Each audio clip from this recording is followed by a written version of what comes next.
Ward के संकाय सदस्यों ने ग्राम टीम के साथ बातचीत की तथा की के पहल के उद्देश्यों को बताया। भारत निर्माण के स्वयंसेवकों एवं अन्यों की चिंतन प्रक्रिया को उत्प्रेरित करने के लिए ग्रामीणों को गंगा देवी पल्ली सप्ताहांत पंचायतों पर एक वृत्त चित्र दिखाया गया, जिसके बाद गंगा देवी पल्ली के सरपंच श्री राजा माउली के साथ चर्चा का आयोजन किया गया।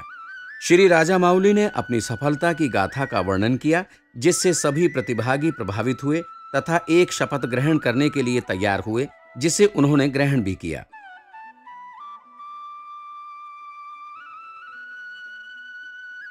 गंगा देवी पल्ली के सरपंच के साथ बातचीत का गांव के लोगों के मन पर अमिट प्रभाव पड़ा तथा उनमें अपने गांव का विकास करने की इच्छा जगी। कार्यशाला में उपस्थित ग्रामीणों के साथ साथ भारत निर्माण के स्वयंसेवक इतने प्रभावित थे कि उन्होंने अपने गांव में पहुंचने के शीघ्र बाद ही गंगा देवी पल्ली की तर्ज पर अपने गांव को आदर्श गांव में परिवर्तित करने के लिए कार्य योजना तैयार की।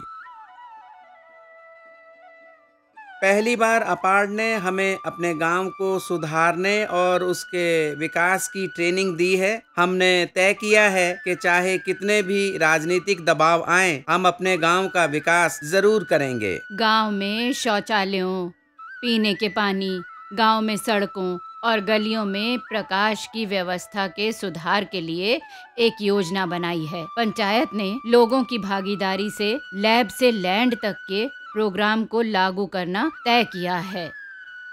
उन्होंने सफाई, स्वास्थ्य एवं पोषण, कृषि, पशुपालन, रोजगार आदि जैसे क्षेत्रों में गांव में व्याप्त कतिपय महत्वपूर्ण समस्याओं की पहचान की तथा सामूहिक प्रयासों के माध्यम से इन समस्याओं पर काम करने का निर्णय लिया है। ग्राम समुदाय के सक्रिय सदस्यों के साथ उन्होंने अनेक समितियों का गठन किया है, जैसे कि सफाई समिति, मद्य निषेध समिति, स्वास्थ्य एवं पोषण समिति, पशुपालन समिति, वन संरक्षण समिति, कर्मचारी समिति आदि। प्रत्येक समिति ने आवश्यकताओं तथा उन्हें पूरा करने के लिए उठाए जाने वाले कदमों पर विचार विमर्श किया। इस प्रकार प्रत्येक समिति के लिए एक कार्य योजना उभर कर सामने आई है, जिसे अब कार्यान्वित किया जा रहा है। भारत निर्माण के स्वयंसेवकों के साथ ग्राम पंचायत ने विभिन्न क्षेत्रों में विकास के वर्तमान स्तर का मूल्यांकन करने के लिए बेसलाइन सर्वे किया है। अपार्ड ने समुदाय के नेतृत्व में पूर्ण सफाई दृष्टिकोण का अनुसरण करते हुए एक उत्प्रेरक कवायद का संचालन किया है, ताकि समुदाय बड़े पैमाने पर खुले में शौच करने की कड़वी सच्चाई तथा पूरे समुदाय पर इसके नकारात्मक प्रभाव पर चर्चा करने में समर्थ हो सके। अपार्ड ने समुदाय को स्वयं ये देखने में सुविधा प्रदान की है कि खुले में शौच करने के विभत्स परिणाम होते हैं तथा अनुप्रस्थ चाल एवं सामाजिक झाड़न से असुखद वातावरण का सृजन होता है। लोगों ने इन कवायदों में भारी संख्या में भाग लिया तथा गांव में सफाई की विद्यमान प्रथाओं पर विस्तार से चर्चा की एवं गांव में सफाई बढ़ाने के लिए कदम उठाने का संकल्प किया। सफाई समिति ने ग्रामीण जलापूर्ति विभाग से संपर्क किया है तथा टीएसए कार्यक्रम के तहत 130 व्यक्तिगत लैट्रिन के लिए मंजूरी प्राप्त की है। निर्माण कार्य चल रहा है। गांव में सफाई बढ़ाने के लिए ग्राम पंचायत ने 7 खाली पड़े मकानों को गिरा दिया है, जो मच्छरों के पैदा होने में मददगार हो रहे थे। 8 और मकानों को गिराने की योजना थी। हमने खाली पड़े बेकार मकानों को गिरा दिया है और भूमि को समतल कर दिया है, ताकि हमारे गांव तक सड़क आ सके और गांव का विकास पूरी तरह हो सके। स्वास्थ्य एवं पोषण समिति ने कुपोषण का जायजा लेने के वास्ते महिलाओं में एचबी स्तर की जांच के लिए चिकित्सा कैंप लगाने के लिए स्थानीय प्राथमिक स्वास्थ्य केंद्र से अनुरोध किया। एचबी के स्तर पर जायजा लेने के लिए 189 महिलाओं की जांच की गई तथा परिणामों से पता चला कि हर आयु की महिलाएं चिरकालिक रक्त की कमी से पीड़ित हैं।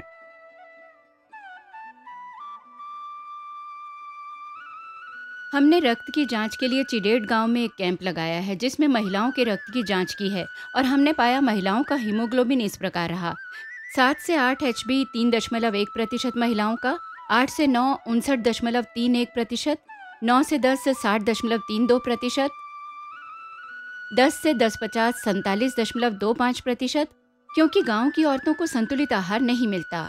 चिडेड गांव के सभी वर्गों के लोगों को शामिल करते हुए एक बहुउद्देश्य रणनीति के माध्यम से संतुलित आहार लेने के महत्व के बारे में लोगों को जागरूक करने के लिए अभियान की गतिविधियों को संपन्न करने का संकल्प किया।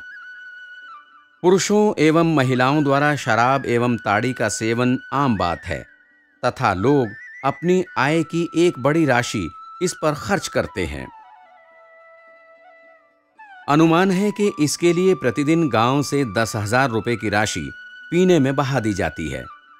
हालांकि शराब विक्रेताओं ने शुरू में शराब की बिक्री से होने वाली अतिरिक्त आय को छोड़ने में संकोच किया, परंतु पूरे गांव के हित को ध्यान में रखकर उन्होंने अवैध शराब, IMFL एवं बियर न बेचने की बात मान ली। मैं ग्राम पंचायत के फैसले की इज्जत करता हूँ। मैं भी इस समाज की इकाई हूँ। मैं शराब के धंधे से होने वाली आमदनी को अपने गांव के हित में छोड़ दूंगा। मैं रोज शराब पीता था, लेकिन अपार्ड की मीटिंग में जाने के बाद हमने सोचा कि अब हम शराब से दूर ही रहेंगे, हम शराब नहीं पिएंगे। गांव में एक समिति बनाई गई है जो शराब पर प्रतिबंध पर ध्यान देगी। मैं डिग्री कॉलेज में सेकेंड ईयर का स्टूडेंट हूँ। मैं कैटरिंग के काम करता हूँ ताकि मैं पॉकेट मनी कमा सकूँ। मैं अक्सर शराब पीने के लिए दोस्तों के साथ पार्टी करता रहा हूँ। अब गांव में शराबबंदी के कारण मैं हर सप्ताह 300-400 रुपए बचाता हूँ। मैं हर महीने 1,000 रुपए शराब पीने के लिए खर्च करता था। जब से गांव में शराबबंदी लागू हुई है, मुझे बहुत फायदा हो गया है। 1,000 रुपए मेरे महीने के बच जाते हैं। ये स्पष्ट रूप से दर्शाता है कि थोड़े प्रयास से भी सकारात्मक विचार पैदा करके समुदाय को प्रभावित करना संभव है। अपार्ड ने समुदाय में जागरूकता पैदा करने के लिए बहुउद्देश्य रणनीति अपनाई है। चुने गए संधान समूहों को व्यक्ति दर व्यक्ति प्रशिक्षण के अलावा जन अभियान की गतिविधियां शुरू की गई हैं।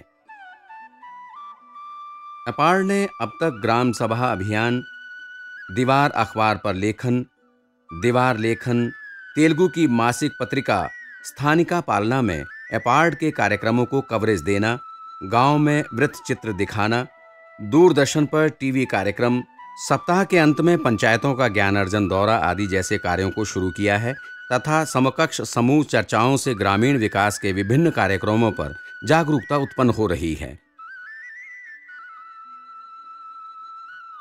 भारत निर्माण के एक स्वयंसेवक द्वारा अनुरक्षित किए जा रहे दीवार अखबार की ओर ग्राम समुदाय का काफी ध्यान आकृष्ट हो रहा है। मैं दीवार अखबार राइटर हूँ। मैं पिछले 3 महीने से हर रोज़ दीवार अखबार लिखता हूँ और मैं दीवार अखबार लिखने में खुशी महसूस करता हूँ, क्योंकि हर रोज़ लोग इस दीवार अखबार को पढ़ते हैं और अब ये दीवार अखबार गांव के बहुत लोगों को आकर्षित कर रहा है। अपार्ड द्वारा प्रदान किए गए शुरुआती प्रोत्साहन तथा व्यावहारिक सहायता के चलते आज चिडेड गांव एक जीवंत समुदाय में परिवर्तित हो गया है। समुदाय कतिपय अनुभूत आवश्यकताओं का समाधान ढूंढ रहा है जो काफी समय से लंबित हैं। वे कब्रगाह के लिए उपयुक्त जगह की पहचान कर सके तथा राजस्व विभाग से स्वीकृति प्राप्त की। खेल के मैदान के लिए भी इतनी जमीन अधिगृहित की गई। समुदाय ने खाद्य एवं पोषण